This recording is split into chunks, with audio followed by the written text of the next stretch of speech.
Viajar de férias com ou sem as crianças. Levar um bebê numa viagem? Levar uma criança pequena para a Europa? Ou para Nova York?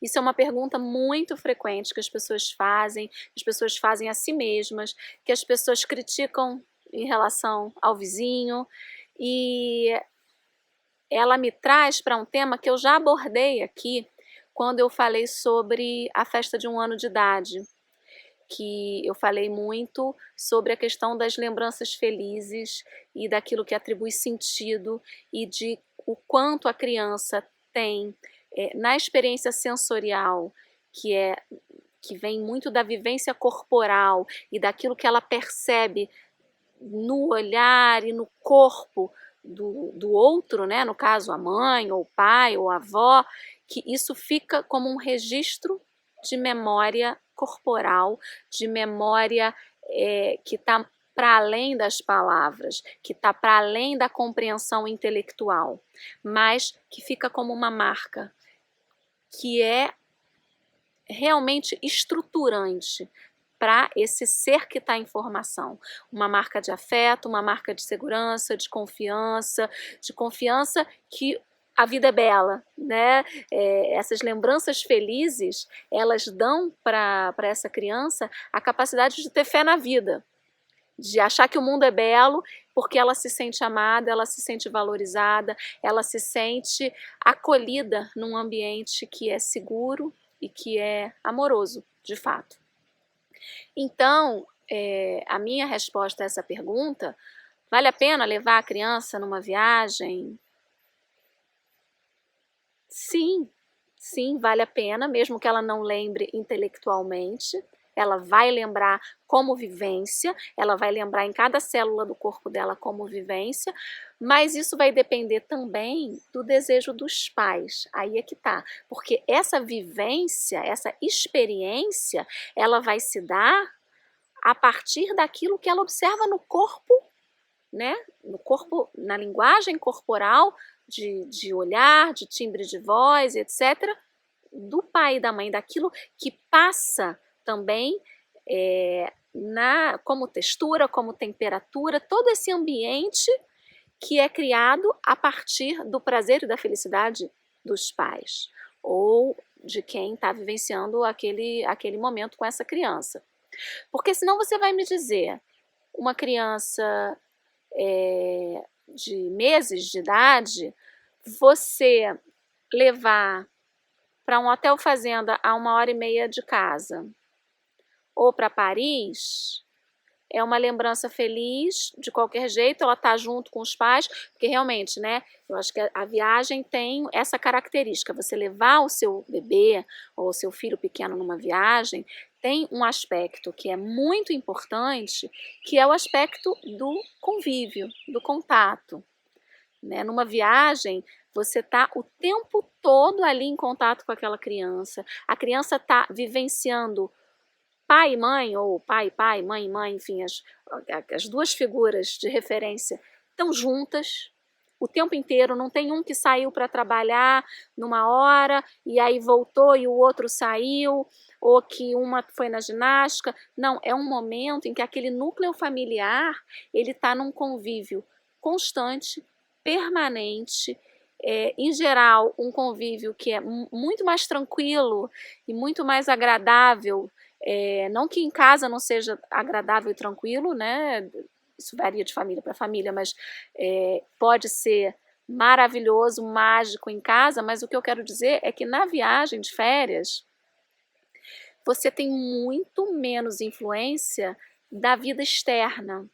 Não tem o telefonema de trabalho, não tem o e-mail para responder, se você realmente se propõe a entrar de férias e não carrega a sua vida toda pregressa, como a gente fala na área da saúde, né? Não carrega a sua história patológica pregressa com você na viagem de férias, você, de qualquer maneira, você está mais distanciado dos outros estímulos, inclusive das outras pessoas, né, que fazem parte da tua vida, pessoas do teu meio profissional, mas também do teu meio social, os outros familiares, vira um casulo ali, aquele núcleozinho que vai passar aquele tempo muito mais prolongado, muito mais intensivo junto.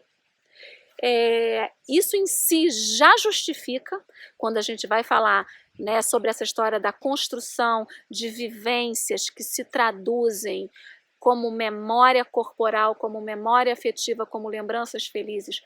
Só isso já justifica você levar o teu filho numa viagem de férias, mas não justifica, né, eu levar para Paris ou para Nova York, se a gente for pensar. Depende. Tudo isso que eu estava descrevendo pode ser vivenciado, sim, no Hotel Fazenda, a 1h30 de distância. E pode ser que para aquela família, o Hotel Fazenda seja o lugar do prazer máximo, porque é uma família que gosta da natureza e que vai fazer uma caminhada, vai para a cachoeira, vai levar aquele bebê na cachoeira e vai comer a comida da fazenda, e que aquilo seja realmente uma experiência de um prazer indescritível para aquele casal e para que aquele casal vivencie, ou para aquele indivíduo, né? Porque a gente também, tudo isso pode acontecer, tudo isso que eu estou descrevendo, com todas as configurações familiares possíveis.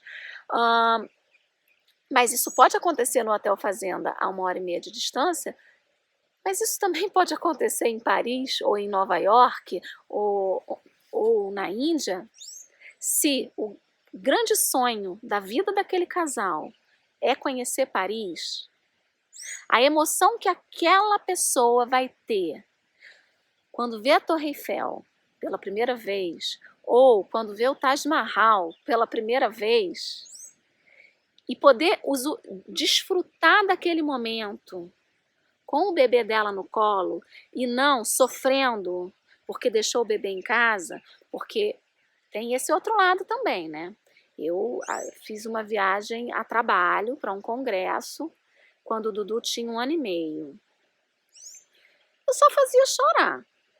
Tipo, eu me apresentei lá no congresso e depois eu fui para trás de uma bancada que tinha lá no negócio, fui me esconder lá debaixo para chorar.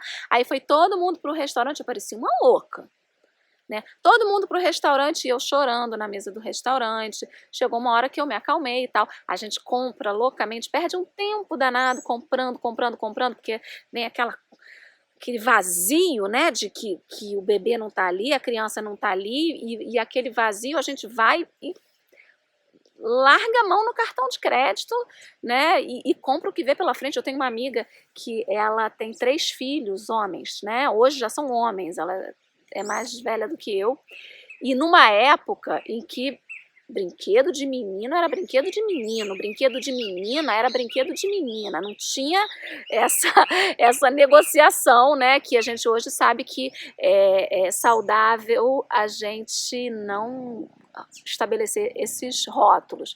Mas ela conta que a primeira vez que ela viajou sem os meninos, que ela ficou tão assim desatinada que ela comprava tudo que ela via pela frente.